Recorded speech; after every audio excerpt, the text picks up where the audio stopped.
Broadcasting live from the Capital OTB studios, this is Racing Across America with Seth Merrow. We'd like to thank Gulfstream Park for their sponsorship of this program and some of the other programming and events here at Capital OTB. Gulfstream Park's championship meet features great racing now through Florida Derby weekend at the end of March.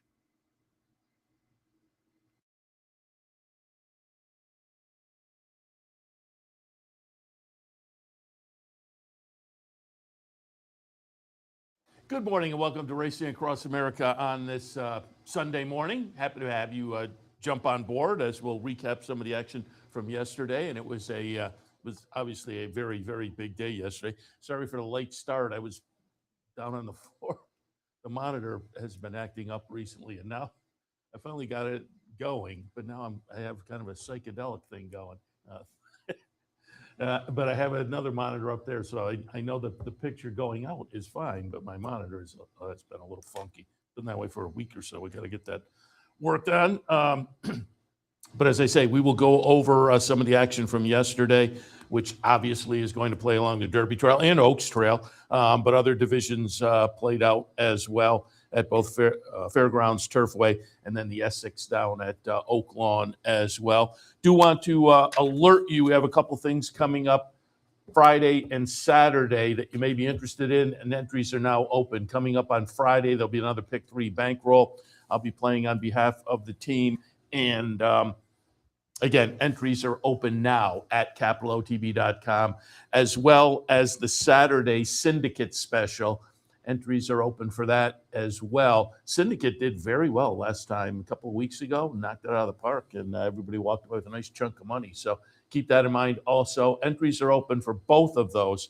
Friday, Pick 3 bankroll, Saturday Syndicate, and that's going to focus on Florida Derby Day.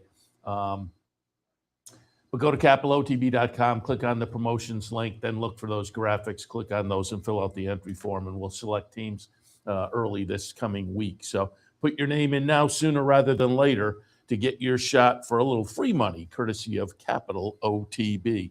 All right, let's jump into the action now and start with one of the highlights from the afternoon yesterday, Louisiana Derby on closing weekend at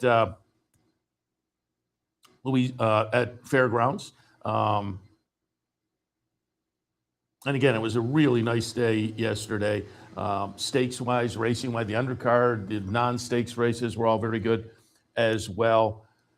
And as Joe Christovec said when we talked to him, they were expecting a nice day, and they had a very nice day, and that's the way you want to see it work out. In the Louisiana Derby, I like Chip Honcho, but, you know, as we talked with Jeremy Plonk yesterday and Joe Christovec, I think we all said the top three were the interesting horses. Chip Honcho, Emerging Market, Golden Tempo. I had them in that order, and it is Emerging Market here, the number 9 in a throwdown with Pavlovian. I did not use Pavlovian, and other people have kind of ignored the Doug O'Neill runner as well at 21-1. Emerging Market went off as a 2-1 favorite and gets up by a head. And running third, it was an okay third for Golden Tempo. Jose Ortiz shifted from outside about mid-stretch down to the rail and wound up third, a length back of the top two, 5.5 in front of the fourth place finisher Universe. Chip Honcho, fifth. That was kind of a disappointing effort from Chip Honcho, certainly. That Emerging Market right underneath. Again, those three seem logical. Chip Honcho, Emerging Market, Golden Tempo. Emerging Market, Golden Tempo run third. And Pavlovian, a decent second for Doug O'Neill. Pavlovian was coming out of a win in the Sunland Park Derby. Nice nose victory there. Comes to New Orleans and gets 50 points, running second. Emerging Market gets 100 points. So top three, all I would think points-wise are in a pretty good spot. Golden Tempo had already picked up points, winning the Lecompton, running third in the Risen Star. And as I said yesterday, when you look historically over the last few years, 20 to 30 points can get you in. So 150, the top two finishers definitely in, and Golden Tempo likely as well with the points that he has amassed. But Flavian Prat was on board for Chad Brown. Only the second start of the career. And now I'm interested to see what Power Shift does next, because Jeremy Planck picked up on it, a great point. Power Shift coming out of that nice debut try at Tampa, that they threw it down in the stretch. Emerging Market and Power Shift. Emerging Market winds up winning, a nice 97 buyer. But Power Shift also came out of that with a reputation. Let's keep our eyes on this one. Power Shift goes to the Tampa Bay Derby and it disappoints a little bit. But given what we saw yesterday from Emerging Market, that's probably a legit debut. And Jeremy, as I said, made the nice point. Power Shift, out of a throwdown race, comes back 2 weeks ago. Emerging Market gets another 2 weeks to kind of get back and recuperate a little bit. And so, again, I'm interested to see what Power Shift does next time. And now, given what we saw yesterday, now Emerging Market has had 2 throwdowns, which you kind of like because it shows mentally he's a fighter. But 2 throwdowns. However, the timing of this might work out nicely. It's going to, get plenty of time for Chad Brown to get back in the game. Although historically, it is certainly not an easy task to win the Kentucky Derby in your third start, but we'll see. Chad Brown and Kolarovich, again, Flavian Prat on board. I haven't seen the numbers. I did pull up some of the, I just pulled up another one, but haven't seen any buyers yet. There is a tweet from Marcus Hirsch yesterday. Emerging Markets 155.18, third fastest Louisiana Derby.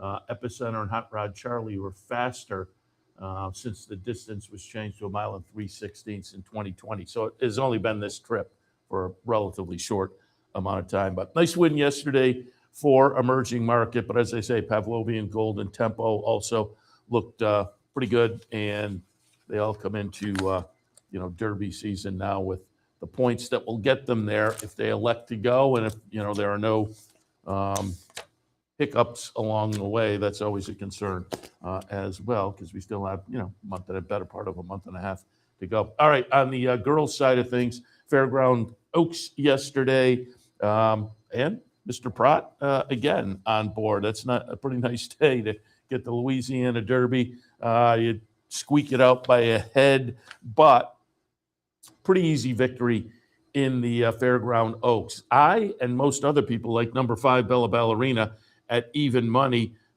Life of Joy, who I had in the third spot, though, took action at 7-2. And you can see kind of Bella Ballerina put up no fight when the running started. And Life of Joy, 3 3/4 is the margin. Flavian Prat, Brad Cox, Life of Joy. 5th start of the career, 3rd win. Tried the Suncoast down at Tampa in the most recent start and finished 2nd to Zany. Zany is right there at the top of many of the Oaks lists, certainly. So it's a nice performance for Life of Joy, but further flatters Zany, who already had a pretty good reputation. Running 3rd in there was Love Your Neighbor at 6-1. But again, Life of Joy gets it done in the Oaks, Fairground Oaks, and now makes her way. Theoretically, I would see nothing to, again, unless there's some kind of hiccup, she will be firing it up the day before the Derby. And if you didn't see the news, day before the Derby, the Kentucky Oaks this year, plan dinner. If you're going out for dinner, plan to be home, because they are going to have a prime time running of the Kentucky Oaks this year. I think 8:40 maybe, but a little bit different this year down in Louisville for Kentucky Oaks, with a kind of an evening edition of the Oaks. Fairgrounds, again, nice stakes card. I mentioned it to Joe yesterday. On these big days for them throughout the winter, they typically have multiple divisions covered. Turf, dirt, older, 3-year-olds, obviously, and yesterday on the turf, the Meunier Memorial, mile and 1/8 on the grass. I like Laganos. Laganos was coming out of the win in the fairgrounds.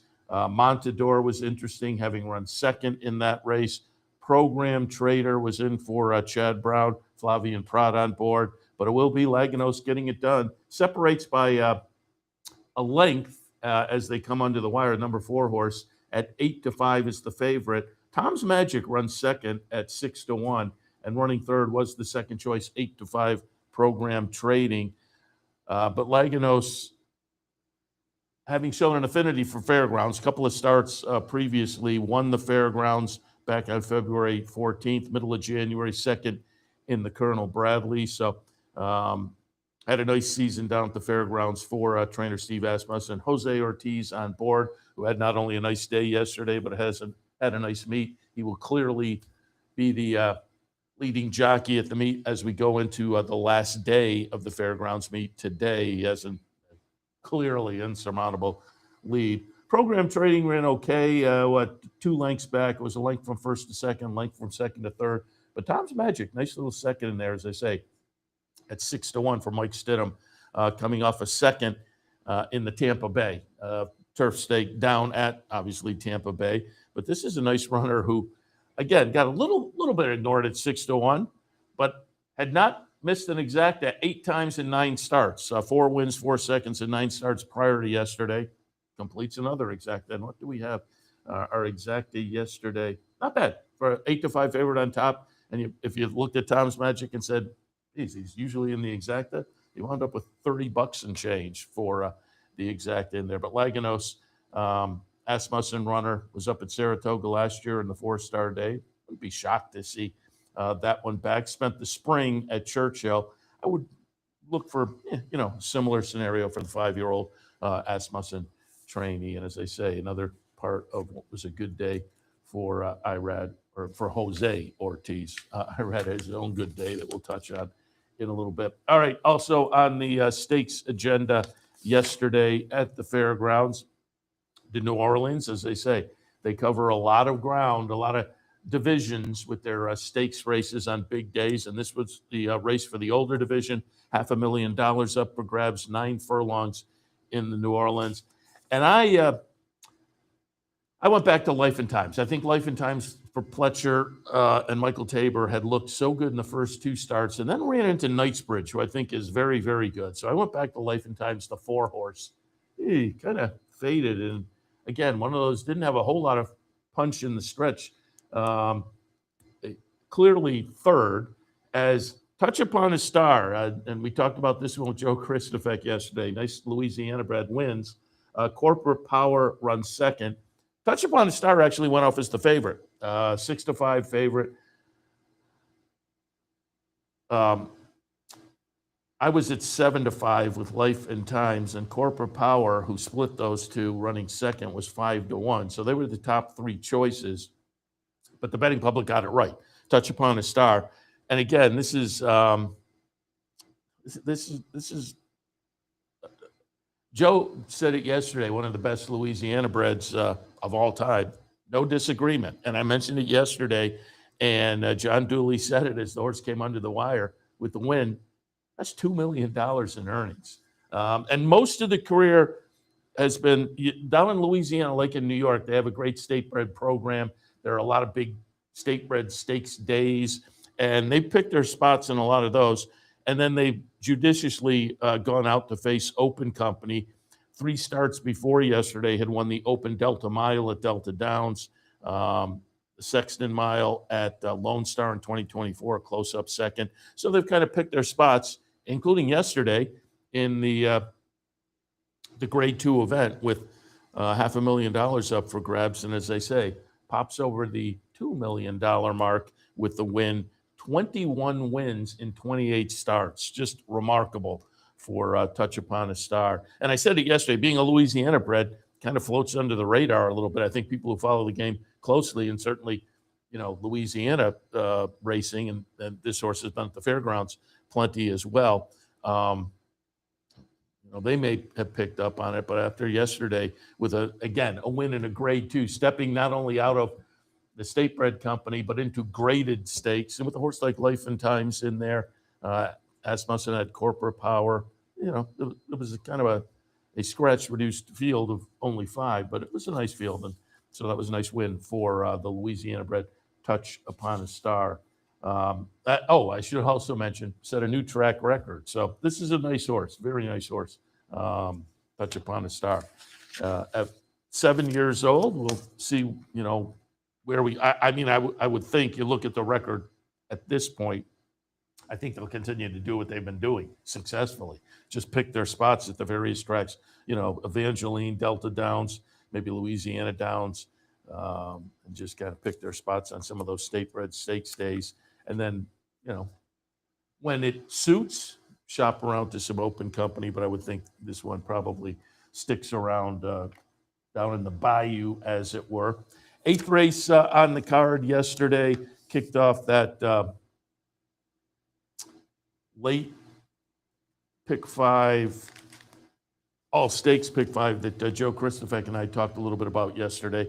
And it was 9-part getting it done. We both kind of thought this was kind of the horse to beat, but it was hard to jump on with a whole lot of confidence, although the betting public did. And we mentioned it yesterday. A lot of these horses had more dirt form. 9-part, however, had come into the last race having been only on dirt. The last race before yesterday was a turf start, and it was successful. So had shown some ability on turf, came from behind in the previous start, and did the same yesterday. 9-part's the number 1 horse here, and as I say, the betting public jumped on this one 3-5 and lives up to it. Jose Ortiz on board. And again, nice day for Jose Ortiz. He had 5 wins and 3 stakes. So 9-part getting it done in the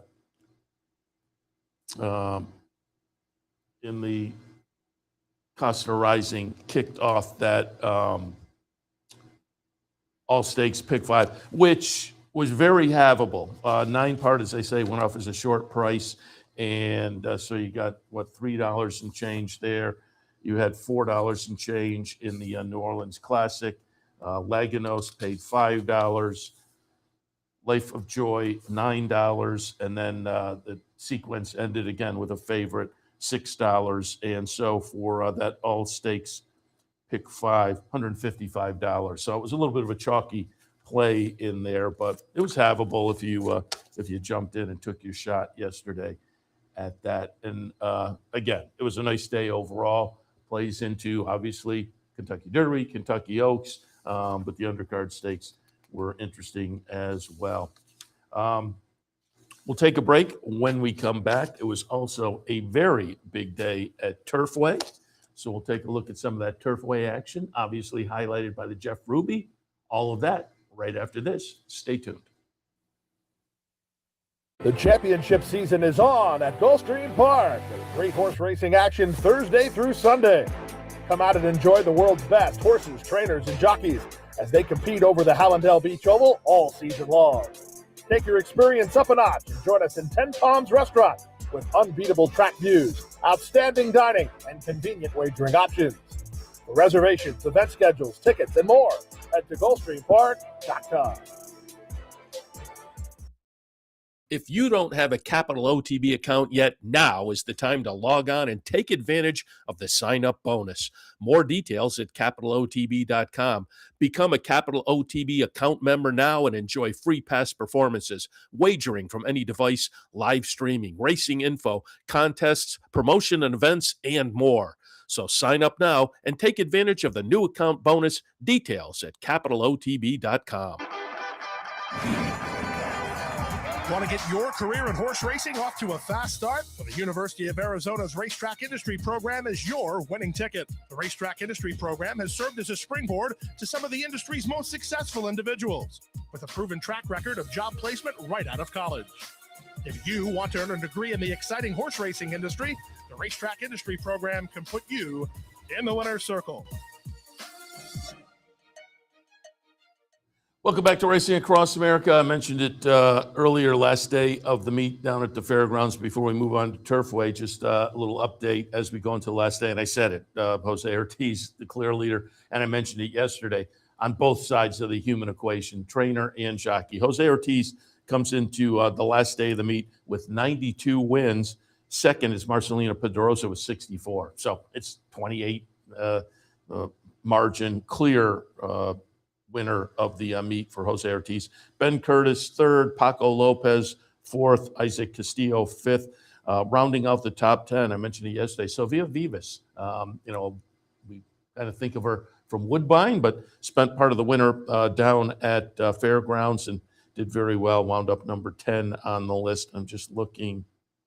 You would think she's pretty safely number 10. She has 25. Number 11 has 21. So good meet for her as well. Over on the trainer side of things, Joe Sharp will clearly wind up to be the meet leader. 46 wins over Brett Calhoun with 30. So, insurmountable margin going into the final day. Third, Brad Cox, Shane Wilson, fourth, and Steve Asmussen, fifth on the tied for fifth with Sam Davis. I mentioned Sam Davis yesterday with Joe. When I originally pulled up this list Friday night for Joe's visit, Sam David was right there in the fifth spot, and I was unfamiliar. Thought, maybe a new name, not a new name, a veteran guy with, I think, over 1,400 wins, but mostly a Louisiana guy, bounces around the Louisiana tracks. But he's had a nice fairgrounds meet. Cherie DeVoe is right there. Brendan Walsh, Tommy Amos, who again announced earlier this week, he is stepping away from the training game. Says he'll still kind of be involved with his barn. His assistant, young guy, is taking over. Wish him the best. And Tommy says he'll still be involved and still clearly be involved in the game. Some bloodstock work. And Saratoga, he'll be on the America's Day at the Races broadcast and everything. So, but there's your, again, human side of things where it's pretty much settled going into the last day. Congratulations to Joe Sharp and Jose Ortiz. All right, up at Turfway on Saturday, Jeff Ruby Stakes Stake was the highlight on the 3-year-old side of things. Again, 100 points up for grabs to the winner on the Derby Trail. And in the highlight event, the Jeff Ruby Stakes, I liked full effort going out for Brad Cox and company. Irad Ortiz on board, coming out of a near miss in the John Battaglia, near miss in the Leonetis before that, and finally puts it all together. The number 2 horse is full effort and does it pretty nicely. Wins by 2.5 lengths as the 9-5 favorite. Stark contrast, a horse I didn't like who was logical. I was a little concerned about the post position, although Jeremy Plank yesterday kind of noted post position may not be as much of an obstacle if you look historically. And Medici ran third.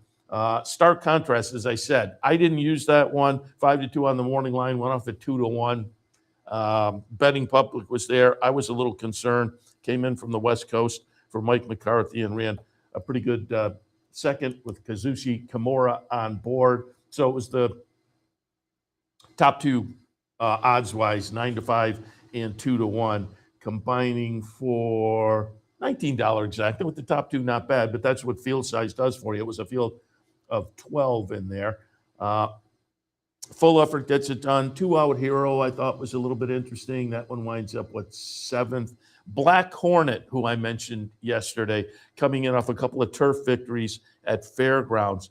I thought could be a player at a little bit of a price. Black Hornet was a little bit of a price, 16-1.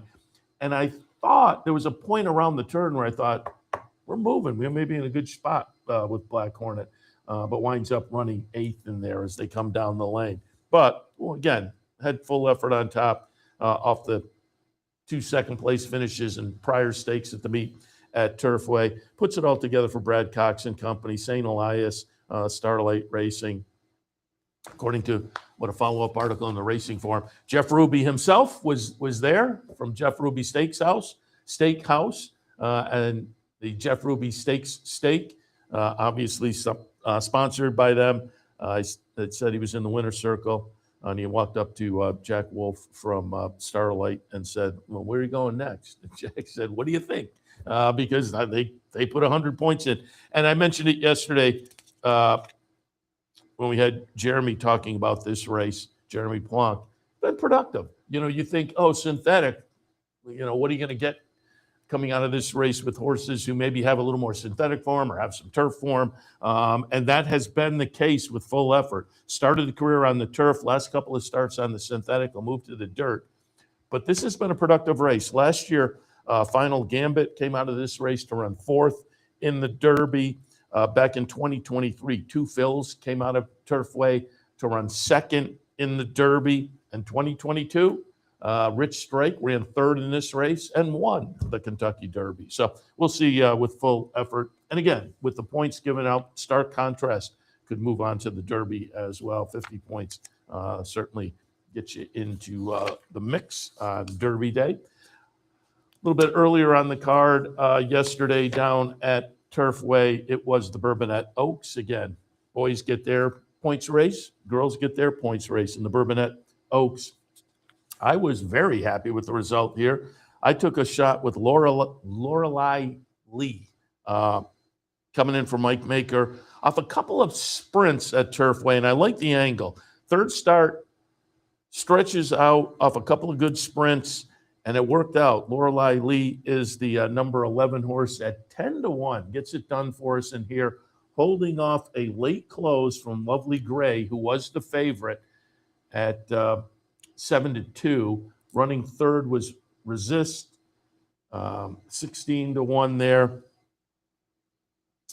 I had Lorelei Lee on top again, so happy with the result. Did not use Lovely Gray, Kelsey Danner runner, who had run a decent 2nd in the Cincinnati Trophy, a stakes race at Turfway late in February. So the betting public was on board that one, as I say, at 7-2 wound up to be the favorite in there. 5-2, excuse me, at 5-2 wound up to be the favorite in there off a 6-1 morning line. And I was a little more skeptical, as was the morning line, but ran pretty well. And again, points, that one could be going to the Oaks as well. And it was a margin of only 3/4, and it was a nice closing effort from Lovely Gray, certainly. But Lorelei Lee, good winner all the way around. And when the challenge came late, had enough to say, yep, you're not getting by me. And as I say, a nice $23 and change for the victory. Resist for Tom Drury, lightly raced. A couple of wins to start the career. 3rd in the Cincinnati Trophy. So that was a decent 3rd place finish in only the 4th career start for that one. So again, nice performance there. And I mentioned Lorelei Lee because I talked about being concerned about the post position in the Jeff Ruby. I was a little concerned about the post position here too. Now, there were 3 scratches that moved us in, but was able to overcome the outside post position. And as I say, Jeremy Plonk yesterday was kind of looking historically at Turfway results. I think mainly Jeff Ruby, but was saying, the outside post positions maybe not as much of an obstacle as you think. And that's the way it did work out in the Bourbonnette Oaks. Like Fairgrounds, there was a nice undercard of stakes races that hit the various divisions. In the older division at Turfway, the Kentucky Cup Classic for $300,000. Here's another one where the betting public used this one a little bit. I did not, but it was Willie D's getting it done at 7-1. Again, there was a little bit of action there. I did not pull the trigger. I used Endlessly, who disappointed, also at 7-1, running 7th. In here. Honor Marie was also interesting to me. That one 3rd. Mercanti, who I didn't use but was scared of, ran 2nd. But it was Willie D's getting it done for Mike Maker and John Velasquez. And it was a nice day for Johnny V. Johnny V had 3 wins at Turfway, and they were all stakes. He won this race, and we'll see the Animal Kingdom and the Rushaway also scores.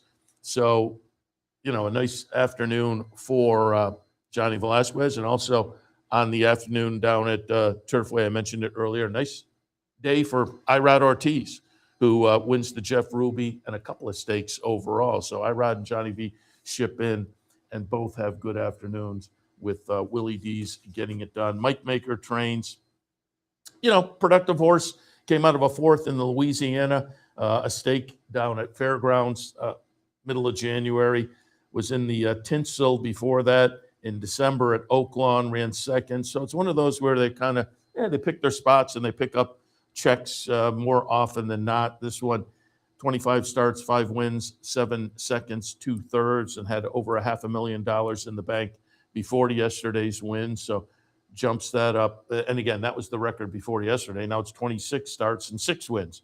So 26 starts in the money 15 times. Clearly in the hunt far more often than not. Was up at Saratoga last summer in an optional claimer. We'll see, and fired a lifetime best buyer winning up at Saratoga. So has a little affinity for the racetrack. Wouldn't be surprised to see that one back up the Northway this summer as well, given that on the resume. Let's take a look at one more before we take another break. I mentioned it yesterday. It's fun. It is not unusual on big days at racetracks with a big 3-year-old race, a Derby prep race, or later in the season, a big 3-year-old race, to have a 3-year-old stakes race for 3-year-old sprinters. That's not unusual. But every year, Turfway has one of those as well, but which is the Animal Kingdom, which we'll see. But also, they have the Rushaway. So there are a couple of 3-year-old stakes on the undercard. One for the sprinters, not surprising, but the Rushaway, and we'll look at that in a few as well. Mile and a 16th. So it's kind of B team maybe trying to move up to the A team, but I always find it funny that they kind of compete with themselves on the 3-year-old 2-turn side of things. But again, not as unusual as a 3-year-old sprint, and that was the Animal Kingdom yesterday. Getting it done was number 7 outfielder for Wesley Ward. Jason Worth, part of the ownership group here. Won on turf and debut last May at Churchill. Then they went to France, ran an okay 4th in a Group 1 in France, came back, tried the Dirt at Keeneland, won that, and then tried the Breeders' Cup juvenile turf and didn't fare well that day. Been off since that October start, comes back on the synthetic yesterday and starts the season very nicely. John Velasquez on board, again, part of his nice day. Small Town runs second. Nome runs third. I took a shot with Hometown Bound, who was undefeated in a couple of starts, including a stakes race. Oof, that one as the second choice at 5-2. Kind of clunked up 5th. It was, chasing early, right there early with outfielder, and the fractions were legit, 21 and change, 44 and change. But Homebound threw out the anchor. I had outfielder right underneath, and clearly was the one to beat. And the betting public landed there again at 50 cents to the dollar, $3.04 for your victory. And we'll see. This is another one that you would think, Wesley Ward, Jason Worth is part of the ownership group. Would be shocked to see this one pop up to Saratoga as well. As they can pick their spots now. They have a very good sprinter. Wesley Ward with sprinters. We know how good he is, but he has now won on turf, on dirt, and on synthetic in only 5 career starts. So their options seem to be open with outfielder. All right, we'll take a break. When we come back, we have a couple more stakes from Turfway. We'll take a look at that Essex from Oaklawn as well. And there was a nice little 3-year-old stake at Laurel yesterday. As I said when I talked about it yesterday, I don't know if that Laurel stakes necessarily play into the Derby, but they often can play into the Preakness. So we'll take a look at that action as well. All of that when Racing Across America continues. Stay tuned.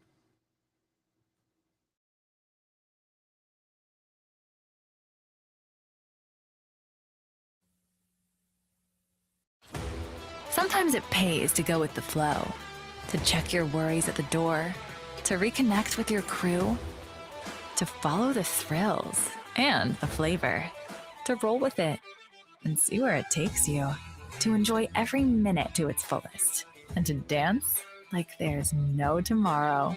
You can do that here at Rivers Casino and Resort Schenectady, where the good times flow. You like free money? Well, Capital OTB gives its players plenty of opportunities to cash in. At Capital OTB, there are so many ways for horse players to receive bonus dollars by simply participating in promotions such as our bankrolls, bounty bets, online handicapping contests, and much, much more. Plus, with Capital OTB's Player Rewards program, you get actual cash back. So what are you waiting for? Log on today at CapitalOTB.com or CapitalOTBBet.com and claim your free money.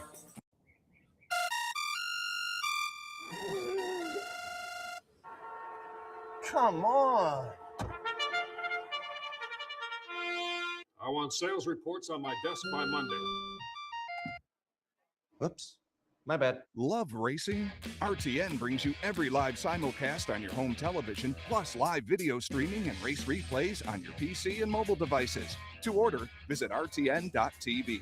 RTN, a breed apart. Welcome back. Again, as I noted also on the card at Turfway yesterday, maybe the B team trying to move up to the A team in the Rushaway, mile and a 16th, and $250,000 up for grabs. And again, on a day where they have a big stakes race for the 3-year-olds, Derby points offered in the Jeff Ruby Stakes stake with $777,000 up for grabs. $250,000 is a pretty good purse for two-turn 3-year-olds. And I always find it a little bit of a head scratcher, but if you have one, then they're kind of the beat. I said yesterday, as we talked about this race a little bit, interesting to see where these horses now go. Do they move up to the A team, or do you pick your spots on stakes, or will we see stakes on the resume for these going forward, or is it just kind of this is a unique spot on the calendar? But it was Bull by the Horns getting it done yesterday. I did not use that horse, but very usable because it was Safi Joseph. And again, part of the nice day for John Velasquez. Steel Imperium runs second. Trendsetter runs third. 4-1 over 5-1 over 6-1. The favorite, JJ Gray, sixth in the field of 7. My top pick, East Village, seventh in the field of 7. So I kind of whiffed here because, as I say, mine runs last, and I did not use the winner. But Bull by the Horns, again, was certainly playable, coming up from Gulfstream for Safi Joseph. Had run 7th and a well-beaten 7th in the Fountain of Youth. But he's behind Commandment and Chief Wallaby, two of the horses who are right at the top of people's lists, obviously. So this was a player with the connections, and again, was well-beaten in the previous start, but deservedly well-beaten by a couple of leaders of the division. And a performance like that just continues to flatter a couple of horses like Commandment and Chief Wallaby. So Bull by the Horns gets it done. John Velasquez, as I say, on board for Safi, $10 and change, the price there. And again, with you had 3 prices in the mix, you wound up with $58 exacta, or $290 some dollars on the try. So if you landed on the B team, and as I say, it will be now interesting to see what they do, and at the end of the year to look back at the resume of Bull by the Horns, because clearly they had some ambition trying the Fountain of Youth, and now they have a stakes victory on the resume and only the 5th career start. So I would expect stakes will be in the future, but will he be good enough to kind of continue that as the year progresses? So it'll be interesting to see coming out of this, B team stake down at Turfway, what the future holds for some of these horses, including, most importantly, the winner, Bull by the Horns. And again, lightly raced, and what we've seen so far, other than the Fountain of Youth, has been pretty good. So I'm not discounting the horse. I'm just interested to see where we wind up going forward. All right, the Latonia was also on the card yesterday at Turfway. More stakes action. This one for fillies and mares going 8.5 furlongs. I used Literate, as did most of the betting public.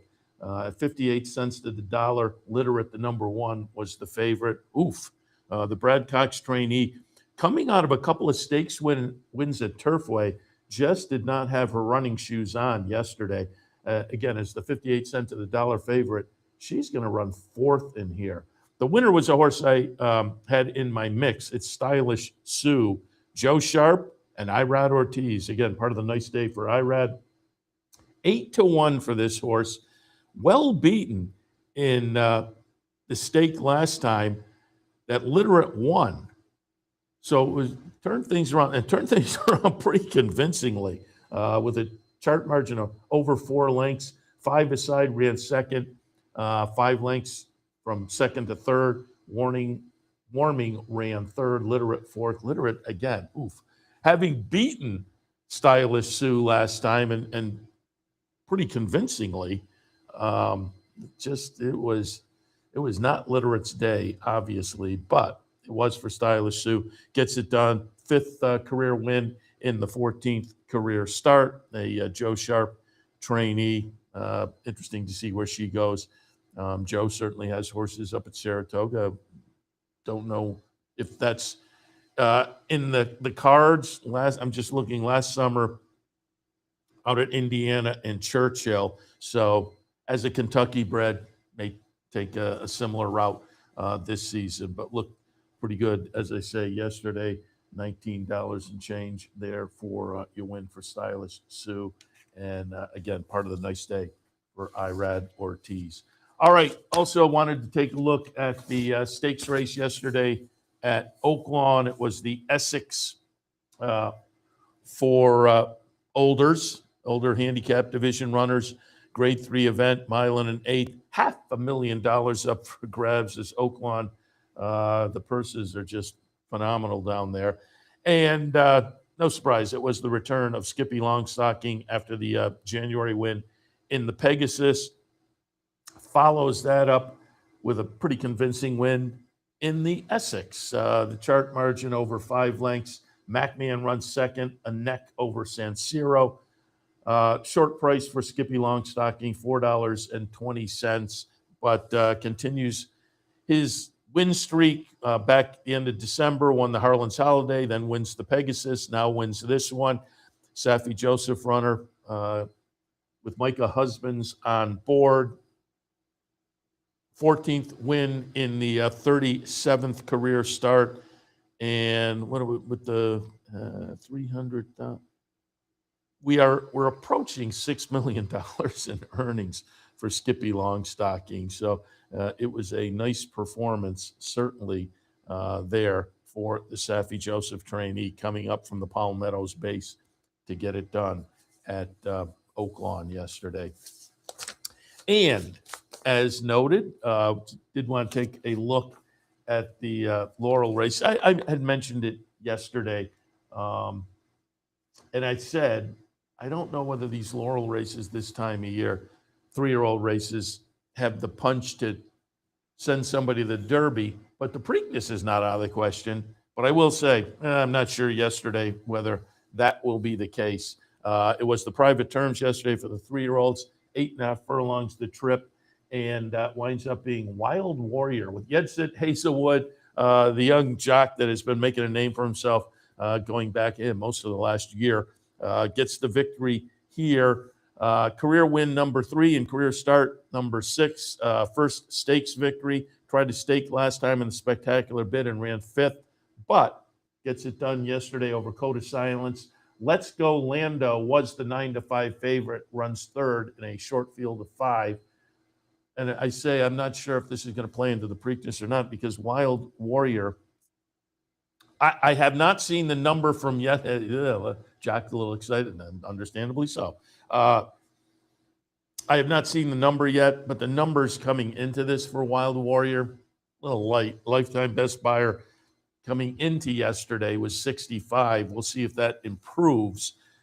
But as I say, I'm not sure whether you're stepping into the upper echelon of the 3-year-old scene with numbers like that. Let's Go Lando, as I say, was the favorite. Came out of a second in the Miraclewood on a series of improving numbers that in the Miraclewood was an 86. So I'm not surprised that one went off as the favorite, but it was a little bit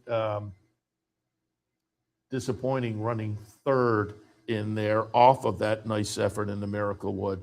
So as I say, I'm not sure what we're going to see coming out of the private terms yesterday, but we're taking a look at with the potential. And again, should the number have bounced up nicely? Maybe there is the potential for a Preakness entrant, but I'm skeptical.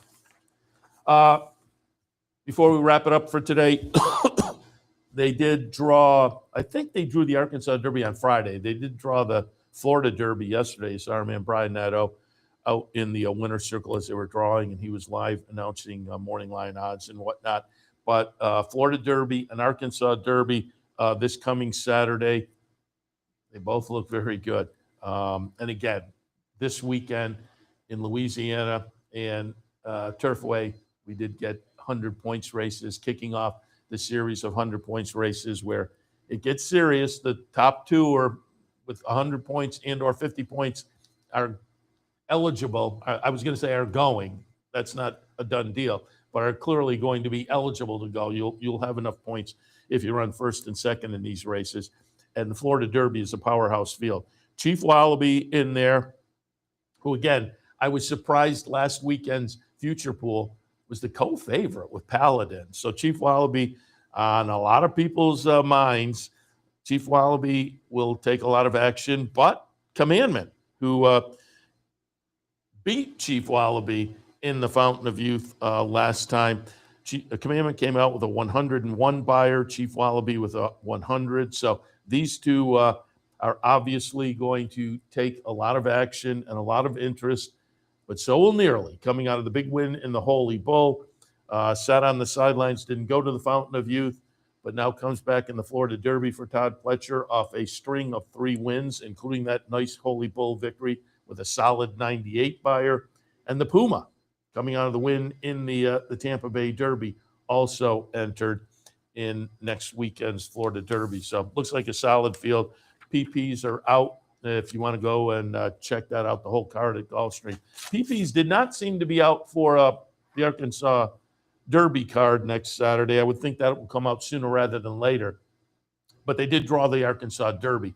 I would guess they're waiting. Maybe the undercard races weren't drawn yet. When I looked last night at the PPs and what was available. But Arkansas Derby field, Silent Tactic at 5-2, Blackout Time 6-1, Renegade 3-2. And as I say, these are both very nice races next weekend with the likes of Chief Wallaby, Commandment, Nearly, Renegade. Napoleon Solo comes in as a supplemental nominee. I'm really intrigued to see what his second start of the year brings. Now with a little fitness under the belt. Around the turn in the Fountain of Youth, I thought, and I had used him on top. I thought, he's moving, and then just didn't have it in the stretch off the long layoff. But with that one under the belt, very intrigued to see what he does this weekend. Litmus test also in there. So next weekend, a couple of nice steps along the 3-year-old trail to the Derby with the Florida Derby and the Arkansas Derby. All right, before we wrap it up, we'll once again give you a little update on what's coming up here at Capital OTB. And as I said earlier, next weekend, next Friday and Saturday, we have some fun action online with the Pick 3 Bankroll on Friday. And you can go put your name in. Entries opened up a couple hours ago. Put your name in to potentially get on the Pick 3 team for Friday and Saturday Syndicate Special. Same thing. Swing by the website and put your name in the mix if you'd like to jump on board the Syndicate team as well. We will alert people early or midweek when teams are selected. But again, Friday Pick 3 Bankroll, Saturday Syndicate Special. Entries are now open at capitalotb.com. And again, click on that promotions link up at the top of the page. Don't forget, another day of hoops and horses here at the Clubhouse Racebook. NCAA tournament. Man, there were a couple of good games late last night. That beyond half court shot, that, oh man, that was a dagger because it went in and it was halfway down. And the kid launched it up from beyond half court, and I don't know how it stayed out, but that was a great game. So there were a couple of good ones late last night, and I'm sure there'll be some more of that today. So if you'd like to come down to the Racebook, watch the NCAA tournament action, and of course, watch all the horse racing action as well. That all happens here at the Clubhouse Racebook. Grab a little lunch at Black Bear. Great food over there. 711 Central Avenue in Albany. Also coming up this week on Friday, there's a players bankroll here at the Clubhouse Racebook. So again, that's a little extra fun. Also right here, 711 Central Avenue in Albany. Players bankroll coming up on Friday. So plenty of action as we head towards the remaining days in March. And hopefully, I'm knocking wood that we're rolling into spring. We had a couple of teaser days. And the last, 4 or 5 days, it has not been cold and wet. So I'm hoping the sun comes out, the temperatures warm up. But as always, we can live vicariously as we will today, watching racing from some of the warmer venues, Gulfstream, Tampa, Oaklawn. I have a sister who lives in Arkansas, and they were 80s and verging on 90 yesterday or today. So as I say, we can maybe live vicariously, but hope that things start to warm up here in upstate New York.